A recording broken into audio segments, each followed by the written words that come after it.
I've been dancing in my room, swaying my feet. ဒီနေ့တော့အဆိုင်နဲ့အတူကချင်စာalphabet လေးကနေအတူတူဖတ်ရအောင်နောက်ပြီးတော့လေ့လာရအောင်လို့ပြောချင်ပါတယ်ဆိုတော့ကဲဒါလေးကကြတော့ကချင် alphabet လေးပေါ့နော် update alphabet လေးဟုတ်တာပေါ့နော်အရင်တုန်းကဆိုရင် fa အတန်တွေမပါဘူးပေါ့ဆိုတော့ဆမနဲ့အတူတူဖတ်ရအောင်a a e o u I ow we o y ba bra bya cha cha da fa ga gra ya ha ja ka gra kya ha kra kya la ma mya na nga nya pa pra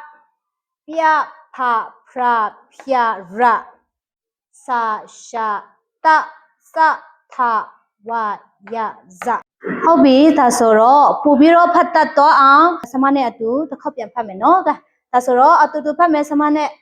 a e o u I ow we o y ba bra bya cha cha da fa ga gra ya ha ja ka gra ya kha la ma nya na nga nya pa pra pya pha pra phya ra sa sha ta sa tha wa ya za ဟုတ်ပြီ